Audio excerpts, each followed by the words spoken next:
In today's lecture, we're going to cover the concepts of control and responsibility. Why do we want to discuss these broad concepts of control and responsibility? We all have power in different ways, and how we and others exercise power in order to exert control over others, control within our relationships with others, and also in society and our environment has serious implications on our lives and the rights that we have. When you're exploring a concept or a topic, you want to be able to understand it thoroughly. One way to approach that is to use the 5W1H framework. So you want to ask yourself the what, who, when, where, why, and how questions. So when we talk about control and responsibility, we want to ask ourselves, firstly, what is control and what is responsibility? We may want to ask who is being controlled and who is in control and why. Okay, where does the power to control come from? How is control and responsibility distributed between different stakeholders? How is control applied and justified? What recourse do we have when control is unjustified? Sometimes it helps to better understand a topic or concept when we try to understand it through examining a real-world situation. In this case, you want to ask yourself when watching the video, who is in control and who should have the responsibility? What princess are you today? Cinderella. You're Cinderella. Juliana Snow has a neuromuscular disease that's slowly taking her life. She can't walk or breathe on her own or even use her hands to play with glitter. There's no such thing as too much. There's no such thing as too much, okay? The next time Juliana gets a cold or any infection, her body will be too weak to fight it off. What do the doctors tell you is likely to happen if she were to get another cold? She will most likely die if she gets another cold. You okay? Juliana's doctors presented her parents, Steve Snow and Michelle Moon, with two devastating options. Juliana could die at home in her pink princess room, made comfortable, surrounded by family. Or she could go to the hospital, where treatment likely couldn't save her, or even if it did, she would likely have a terrible quality of life. Everyone told us there is no right answer. So Michelle and Steve asked Juliana something almost no parent could even fathom. When she was just 4 years old, they asked her what she wanted to do, go to the hospital or go to heaven. You blogged about it. Yes. So let's take a look. Okay, so me. Juliana, if you get sick again, do you want to go to the hospital or stay home? Juliana, not the hospital. Me. Even if that means you will go to heaven if you stay home? Juliana, yes. Me. And you know that mommy and daddy won't come with you right away. You'll go by yourself first. Juliana, don't worry, God will take care of me. Me. And if you go to the hospital, it may help you get better and let you come home again and spend more time with us. I need to make sure you understand that. Hospital may let you have more time with mommy and daddy. Juliana, I understand. Juliana told her parents she hated the hospital, especially a procedure called nasotracheal suctioning. So basically you stick a tube on a suction machine and you stick it up the nose, down past the tongue, back into the throat, as deep as you can go, and you start suctioning. If given the choice of me or one of the other respiratory techs, she would usually ask for me to do it. Was that hard to do? Yeah. Could you watch her go through that again, do you think? If I had to, I'd do it. Would it save her life to do it again if she were to get an infection? I don't think so. Michelle and Steve say when the time comes, they'll honor their daughter's wishes to die at home and go to heaven over the hospital. Some parents wouldn't have consulted a child so young. They would have said, we're the parents. So you asked your daughter at the age of 4, what do you think? What should we do? Juliana had to go through hundreds of rounds of nasotracheal suctioning. She knows exactly what that was. She was awake for every single one. She knows what that is. So I think she has a right. I think she has a say. Juliana's doctors told CNN she's an exceptionally wise 5-year-old, and they support her parents' decision to carry out her wishes. For now, Juliana's enjoying her life with her parents, her big brother Alex,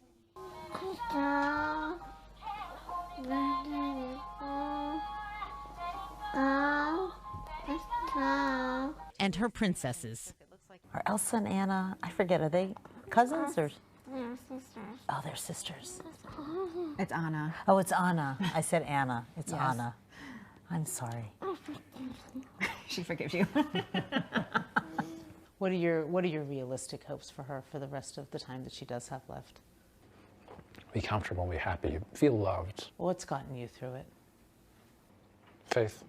Whoever you may pray with, wherever you may be, I can guarantee for certain God listens to you and me. Faith that she will be in a better place when her time comes, and we can go join her someday, and this will all pass away. What do you want people to remember about Juliana? Her heart. She is just so much love.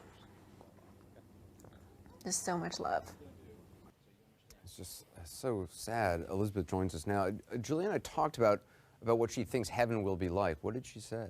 Right, her mother had a discussion with her about that, Anderson, and her mother says that what they discussed is that in heaven she won't be in a wheelchair, she'll be able to run around outside, she'll be able to play, she'll be able to eat, none of which she can do right now. And her doctors are supportive of the parents' decision? They are. I interviewed several of her doctors and nurses, and all of them were supportive of the choice that her parents have made. I want to read you actually two of them. Her nurse in the intensive care unit, who was with her over several hospital stays, said, "There is no cure for her, and I want her living and dying in her princess room at home, surrounded by her family, not by the cold technology of the hospital." And then her pulmonologist, Dr. Danny Shaw, told me, "For her, there is no light at the end of the tunnel. She doesn't have a long time left to live. I have the utmost faith in her mother and in her father. They're phenomenal parents, and they have her best wishes at heart."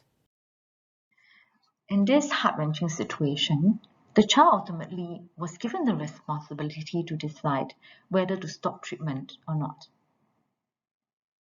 Of course, this begs the question, why was she given the responsibility? We know that those usually who were given the power to make such a decision would be the legal guardians, the parents. Okay, and usually that is with the advice of the medical professionals. And of course, the government will also have laws that will protect the rights of the individuals, especially a child here. And in certain societies, religion also plays a big part, okay, in such decision making. So ultimately, do you agree with giving the child the responsibility? Okay, this case study should have made it clear to you what control is. Control is the power to influence or direct people's behavior or the course of events. Now we know what control is. So the question is, who is able to exercise that control, and where does this person or parties get their power to control? So from the lecture on power, we understand there are many sources of power. Okay, it can stem from the position that a person has. Okay, and this is actually a privilege or right granted to this person. Right, so for example, right, for traditional authority, we know that your parents are in control, not because there are some stated rules or laws that this is so, but because, right, there's culture and custom that established that your parents are in control and your teachers are in control in school. There's also the rational legal authority, whereby power is legitimized by legal rules. So, for example, the police, of course, will have laws that grant them the power to be able to exercise control and ensure civil order. Right? Similarly, the government is also authorized to carry out certain acts that allows them to control the actions and policies, okay, that affect a nation. Now, these relationships of control exist across all layers of society. So, for example, for you at home, there will be relationships of control. In classroom, there will be.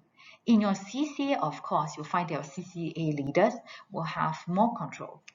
And then you'll find, for example, in the school, the principal will have control. And of course, when you go out of the school gates, right, we know that the police, okay, the authorities are in control. Perhaps some of you will chafe at this idea of being controlled by someone else. But can we remember that that control is necessary for certain things to happen? So imagine yourself living in a society where there is no one with the ability to control. Then you will find that there will be rampant crime, for example, and you may find that there will be much chaos. So control may be necessary also to achieve certain aims. Now let us look at why there is this drive to control. It's important for us to examine what drives this urge to control. Why do people or parties want to control? Imagine early man who was helpless in the face of all the elements, right? The hostility of the environment that he was living in. Of course, he wished that he could control the weather so that he would not have to face, right, the cold, the rain, the snow, right, the storms. And of course, if he could do that, if he could control everything, he will be able to shape the world into a way that would benefit him, that will ensure his survival, or even allow him to thrive. Of course, we also have this urge to control in order to achieve certain goals. So a society, for example, may have the urge to have policies that will allow them to control certain aspects so that they can actually achieve certain goals. So in America, there has been a recent spate of mass shootings, and there have been many calls for stricter gun control laws, right, so that they can achieve lower crime rates, right, and can prevent, right, all these mass shootings that have caused so many injuries and deaths. Thirdly, those in power may wish to exert control to maintain power. A case in point will be China instituting stricter policies and laws when it comes to Hong Kong in order to stop, right, the protests that were fighting for greater democracy that paralyzed Hong Kong for several years in the last decade. Some people would term this suppression oppression. Others would actually consider this as a legitimate way to maintain power over a territory that legitimately belongs to China. Right? Another reason could be the wish to maintain status quo.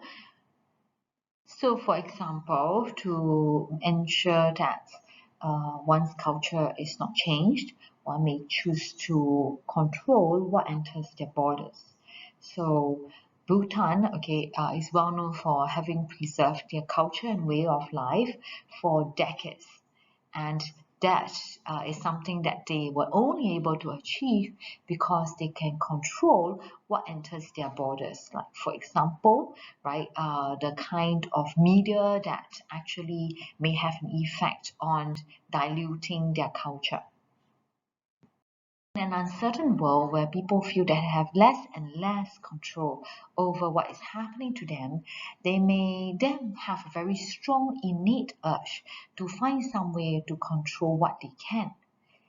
So a good example will be in the times of COVID pandemic. There is very little certainty about exactly what is happening with this virus. We are not even sure what this virus is and how to manage, how to control it, or even how to identify it. So in that case, we went to a lockdown. So this effort to try to control people's movement so that there will be less transmission. And that is because we're uncertain about the nature of this disease. And once, of course, we have greater certainty, understanding of how the transmission works and how to control the spread of the virus and how to control the virus itself, we can treat it. Then we started opening up the borders. So in a time of uncertainty, there is a greater urge to control. However, does it mean that those being controlled are willing to submit to that control? Even if that control, that power is a benevolent one that only seeks to benefit them, does it mean that those being controlled are willing to accept that control? Okay, often those who are being controlled, all right, may feel some resistance to these restrictions, okay, or any challenge to their freedom, to their autonomy, to their power. And the consequence will be tension and conflict. Okay, so those in power face resistance, and perhaps then those in power decide that they should respond by controlling less.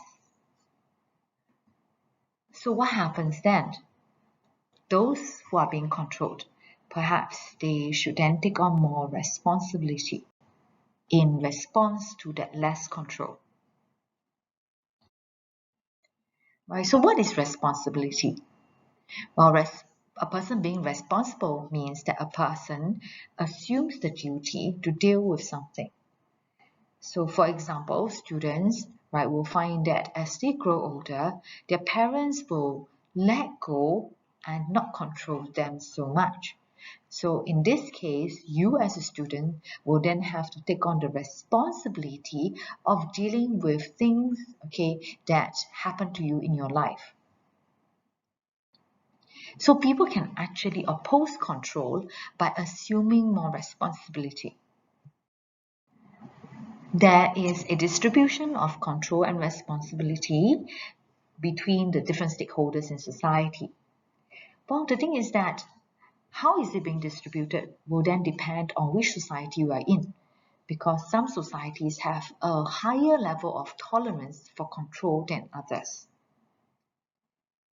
And of course, it also involves a compromise between those who are in control and those who are being controlled.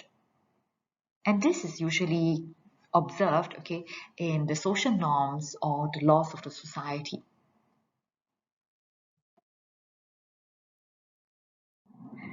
Ideally, a society will be full of citizens who are given the freedom to make decisions and are willing to be responsible for those decisions and the consequences that come with them. But let us look at this quote by Sigmund Freud, the father of psychoanalysis.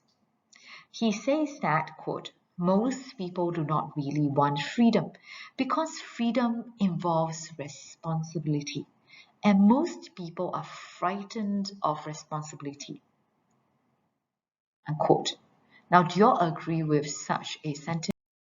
Imagine then that Singaporeans, 5 million of them, are all told that they are fully responsible for what happens in their own lives, okay, whether they have a job, whether they can put food on their tables, whether they commit crimes, okay, all this is their own responsibility, right? They will take full responsibility over every aspect of their lives. Okay, so now that seems to be quite unlikely, right? Then in that case, it is likely that some of this responsibility will devolved, okay, to a body, for example, the government, right, who will have the authority to exert control so that society can function and achieve the goals that, all right, the Singapore as a whole wishes to achieve. Well, the thing is that, of course, that would be necessary, but how much control is considered acceptable, and when is there too much control and is not acceptable? We'll see control as being exercised in an unacceptable way when we think that the control is not justified, right? When we think that it is not well managed, when we think it's too excessive, and when we think that there are negative consequences that come with it. Okay, a good example of where there are questions as to whether control is acceptable, right, is what is happening in China, okay, in June and right now in July. right? They are still implementing severe lockdowns, okay, when there are cases, right, beyond 0. Now, people feel that is unjustified because the rest of the world have opened up and the fatalities have not increased, okay, dramatically. And it seems that new variants are also scientifically proven to be less severe as the original variant. Okay, they also feel that it's not very well managed because there are many people who have lost their jobs because of the many long periods of continuous lockdown, right? The economy of China has been severely impacted as a result. Now, they also feel that perhaps, right, the negative consequences on the mental health of people, right, is making this decision for continued lockdowns very questionable. But let us rewind back to a year ago.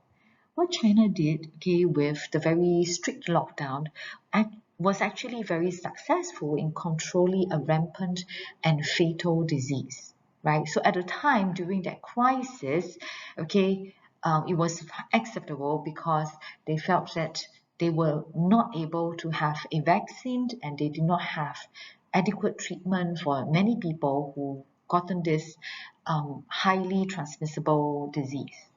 But right now, 1 year later, perhaps people feel that this is no longer the case.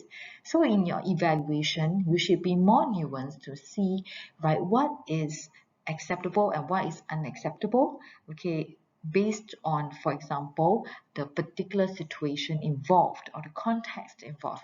So in this case, the context that has changed, okay, is that the world did not have a vaccine before, but now they do. We also have to nuance and see that it also depends on whether the control is responsible or not. Even now, okay, when with the loosening of the SMM, many Singaporeans, when they're outdoors, still wear masks, okay, in order to avoid transmission. Well, the thing is that in some other societies, however, right, they actually were against wearing of masks. And this actually created more deaths than were necessary from COVID-19. So whether control is acceptable or necessary or not also depends on those who are being controlled. Okay, whether they are vulnerable or whether they are responsible and rational. Okay, so what if power is abused and the control is unjustified? Do we have any recourse? Well, we can turn to the law, all right, that is supposed to safeguard our rights. We can also seek to go through arbitration in order to seek compromise between the controlled and those who are controlling. There's also the political route, whereby we have protests, boycotts, or even more dramatically, a revolution, okay, where there's a total change in government or a system, right? There can also be the use of diplomacy, okay, or sanctions and military action, where we're talking about geopolitics. Therefore, often we find ourselves considering the distribution of control and responsibility between the stakeholders. Right, we're going to introduce to you this evaluation framework, right, that helps you to consider whether if there are stakeholders, okay, involved, who should be more responsible and who should have more control. So let us consider B as being the ones with power and in control, and A being the ones who are being controlled.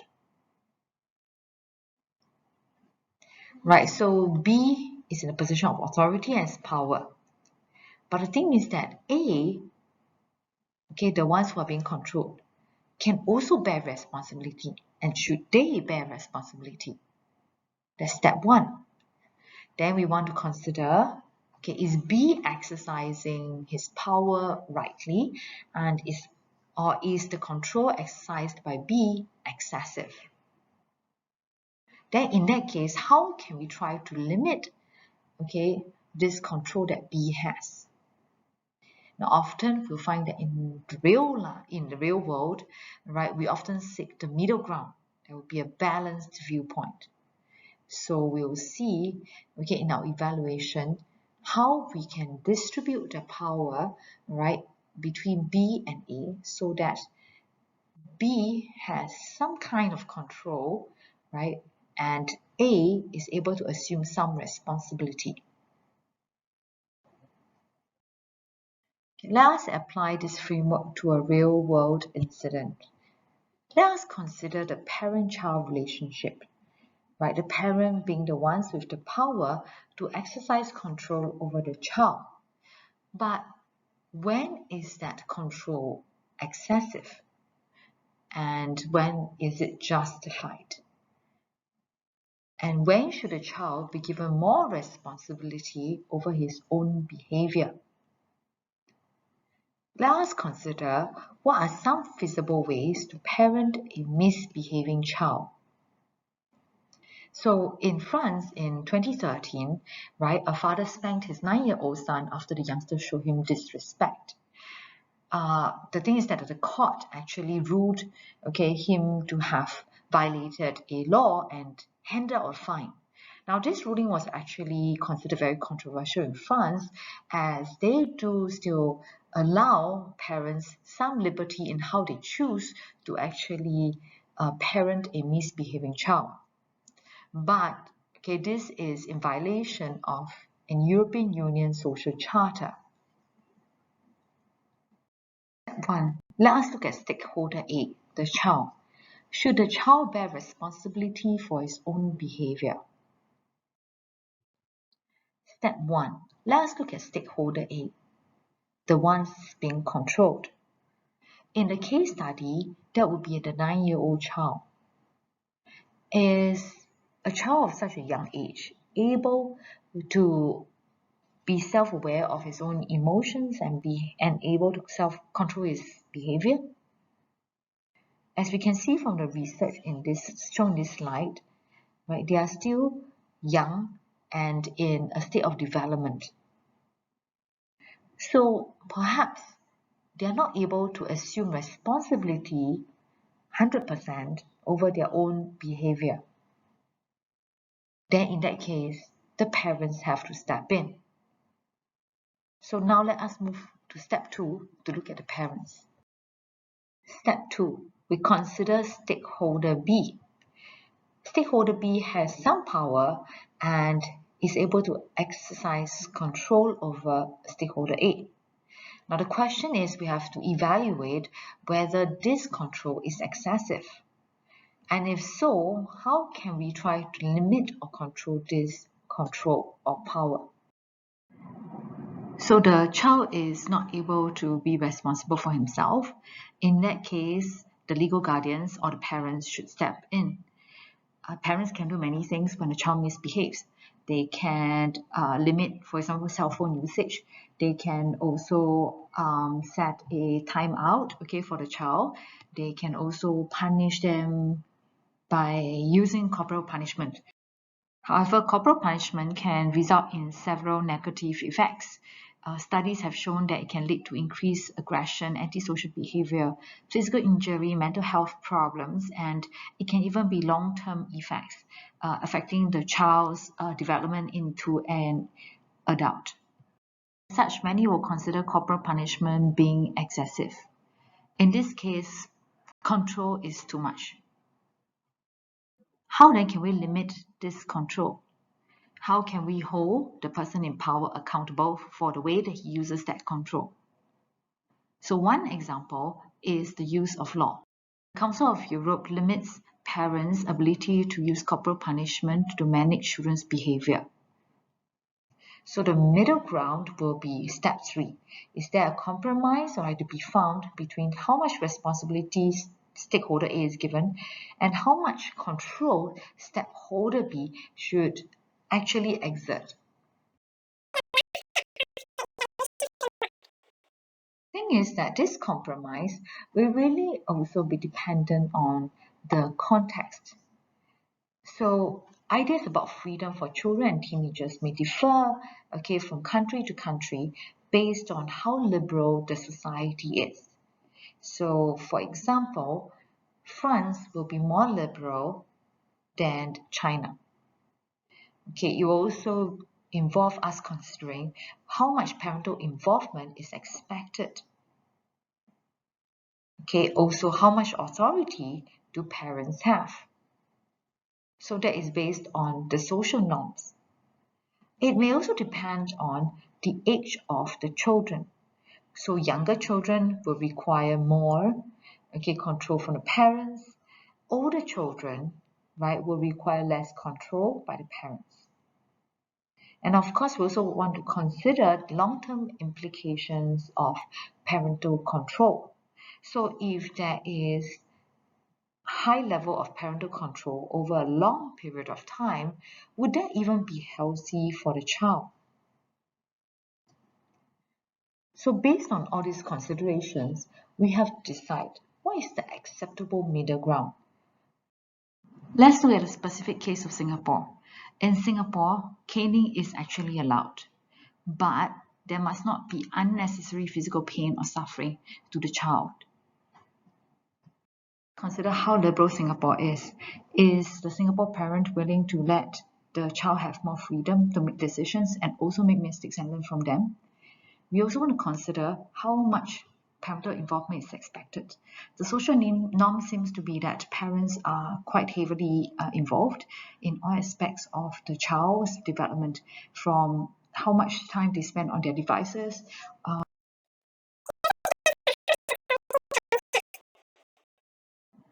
Right, the age of the children is a key determinant because younger children are less capable of looking after themselves and making wise decisions, so parents are expected to step in. But as the child grows older, usually there's expectation of loosening the reins and to allow the child to make more decisions.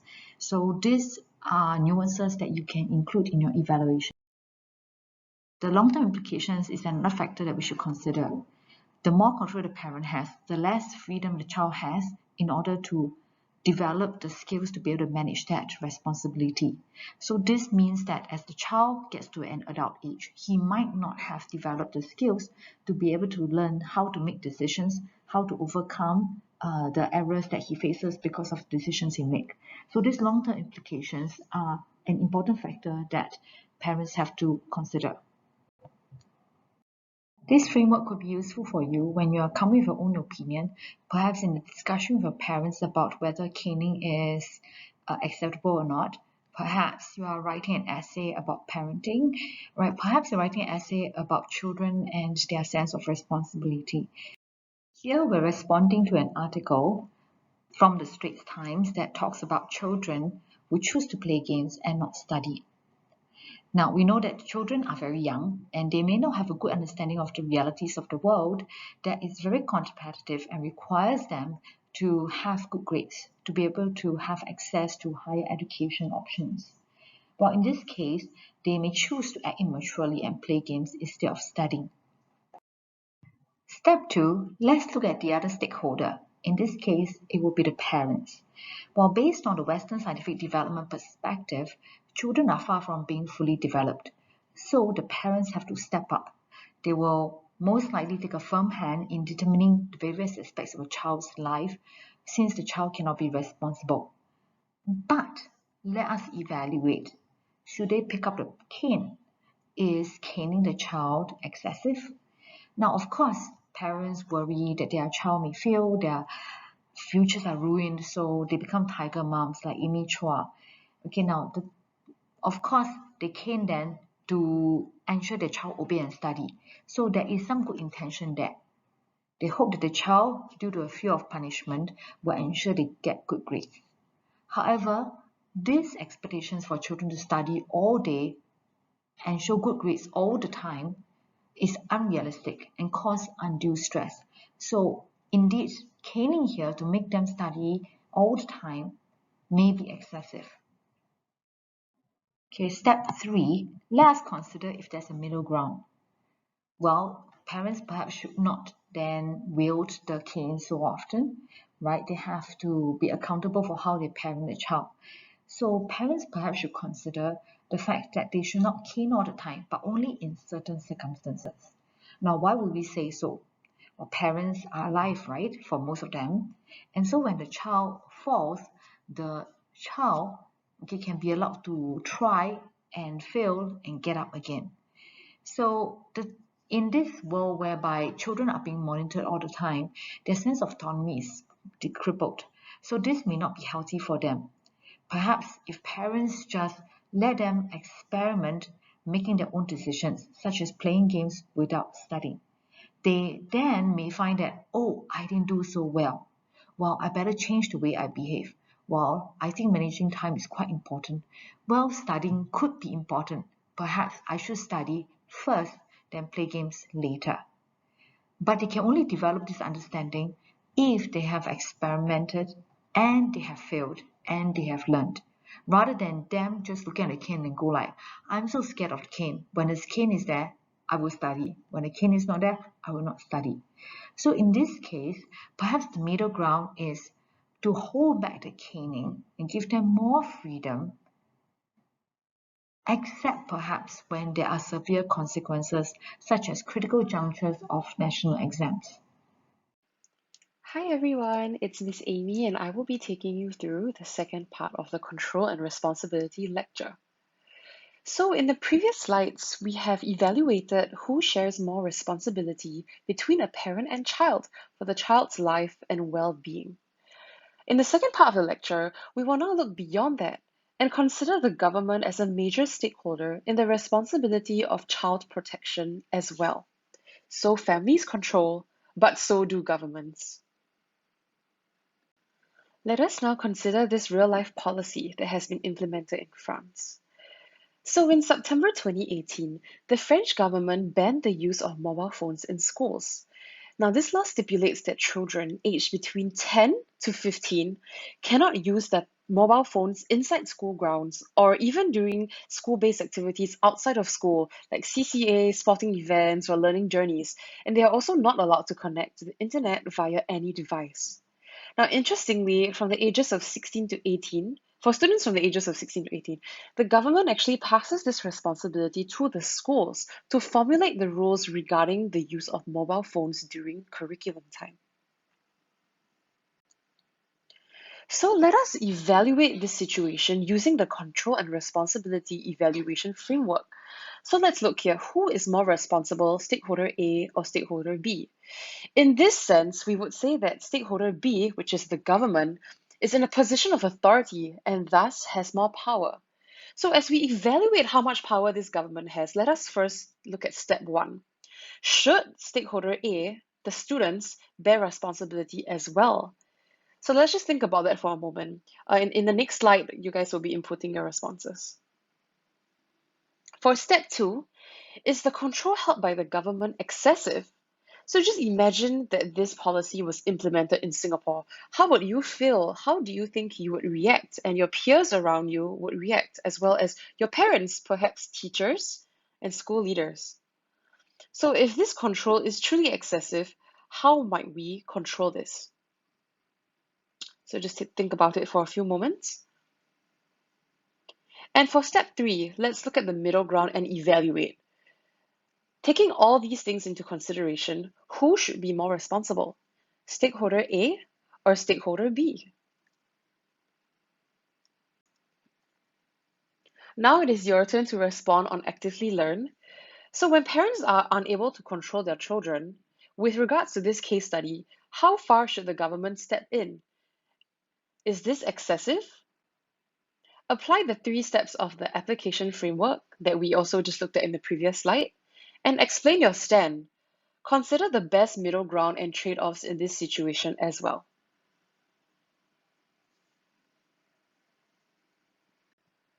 Thank you for posting your responses onto Actively Learn. Let us now discuss the case study together. So let's take a look at the CNR evaluation framework again. For step 1, why is the child not able to be responsible for himself or herself? Let us evaluate responsibility in terms of ability and willingness. In terms of ability, is the child truly able to exert self-control over his or her own phone usage? We would say in this case, probably not really, not all the way. This is because the child is vulnerable to peer influence and to addiction. The child may also not possess the cognitive and mental capabilities to be able to discern from right and wrong and when is too much and when is not. And of course, we don't blame the child for this because the child is still growing up. In terms of willingness, do you think the child is truly willing to self-regulate his or her own phone usage? In fact, if we think about it, many times the child may much rather turn to their own phones instead of doing work, as phones provide a much larger entertainment value to the child. So if we just consider all this, we see that the government in France is stepping in.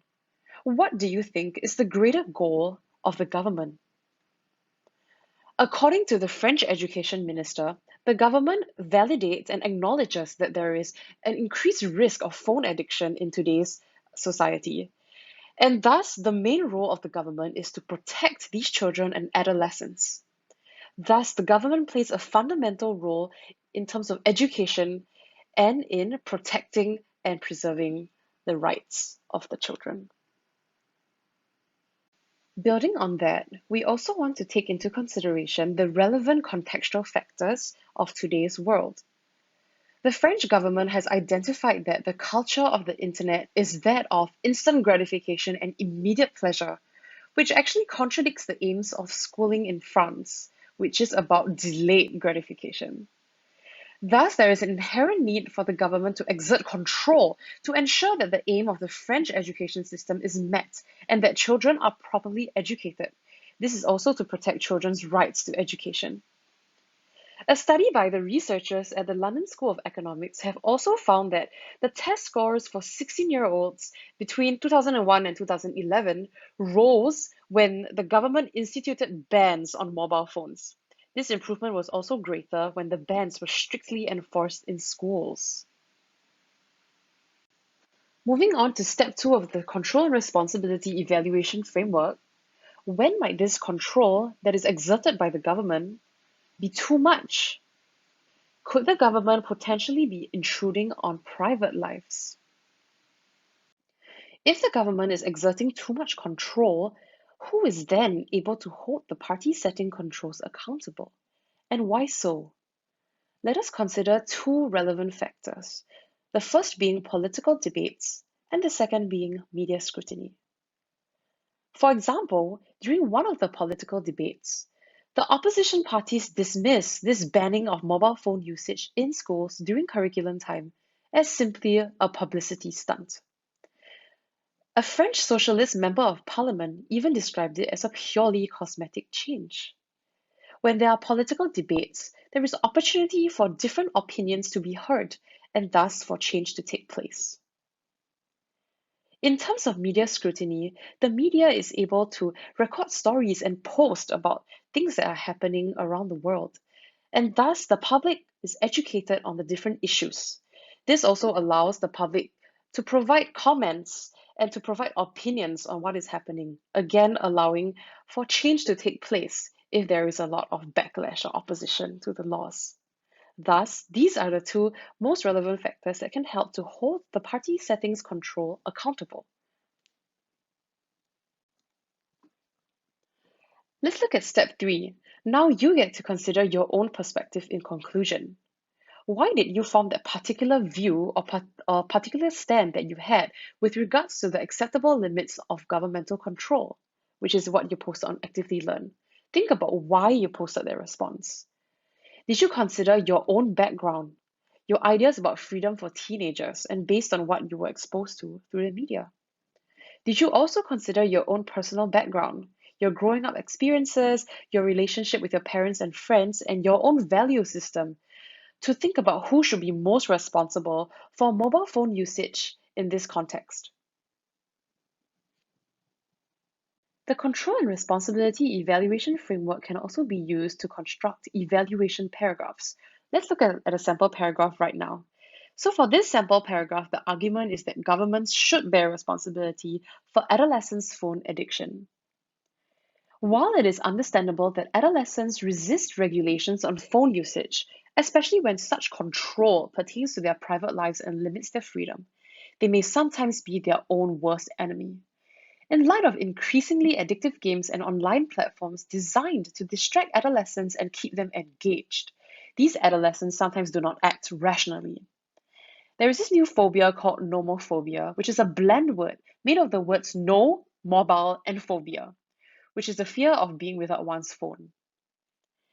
Excessive video gaming is also an emerging phenomenon observed in society.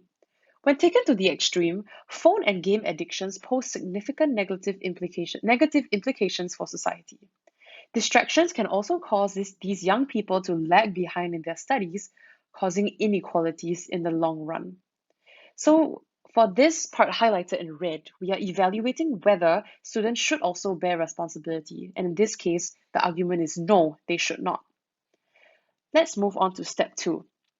When parents are unable to control their adolescents, the state has no choice but to step in, as its role is to act as the protective safety net for individuals who might fall through any cracks in society. So here we see that the government does have a responsibility to protect all its citizens.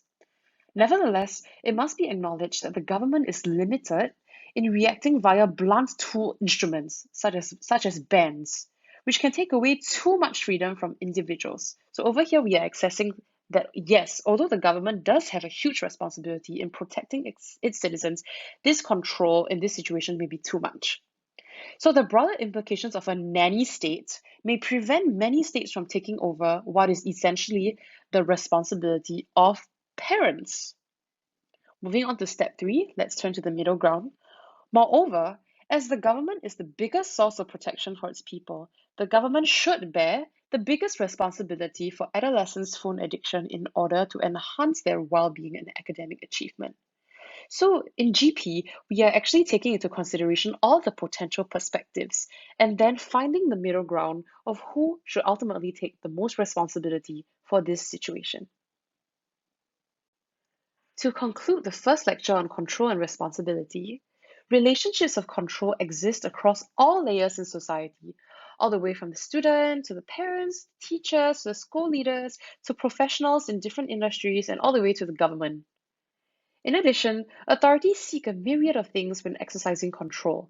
Sometimes they may seek power, other times it is to achieve goals, maintain status quo, or stability in a VUCA world, which in this case, for the French government, is to ensure that the goals of the education system are met and that they are able to maintain the status quo as a highly educated first world nation, even though in a VUCA world things can be quite unstable. We, meaning that the people, also tend to accept control when it is seen as benevolent or done in the pursuit of a larger good. So if the government exerts this control and is able to explain and convince the people that this control is done truly out of goodwill for the good of the entire country and for all the people, then yes, we would accept this control. We accept some level of control when the person being controlled is vulnerable or irresponsible. So in this situation, the children are still vulnerable and may not yet possess the ability to be responsible for their own lives. However, we do need to be aware that this excessive control can dilute our rights. So to truly be careful that there is a risk there. And thus, there is a constant negotiation between different stakeholders to achieve a balance in the degree of control and freedom in society. Because as time changes, society changes as well. And that's why there is a need to control other factors who can hold the stakeholder of responsibility in check and to hold them accountable. To take on responsibility, one should be willing to and able to. So of course, in the case of children, not every single time must the responsibility be taken by somebody else. In certain situations where they are willing to and able to, then that's great. The child can be granted that responsibility as well so that the child can grow up. Additionally, the ability to be responsible for oneself must be nurtured over a period of time and with suitable mentors. The responsibility over our private lives should ideally be assumed by the individual in most circumstances. However, the reality is that responsibility is usually shared, as stakeholders cannot or are unwilling to assume full responsibility. So in terms of responsibility here, nothing is ever truly absolute, and that responsibility is usually shared among different stakeholders. For your HBL homework, we'll be looking at an additional case study on Actively Learn about how China has been drafting laws to punish parents for children's bad behavior. So for the classes I teach, a lot of you have been giving me feedback that you feel like you don't really have enough content to equip you with writing GP essays. Do take this opportunity to read through the article and just learn more things that are happening around this world so that you also have more to write in your essays. Thank you very much for listening to today's lecture. We are excited to take you through the second part of the lecture next week. So hang in there, keep going, and we will see you next week. Take care. Bye.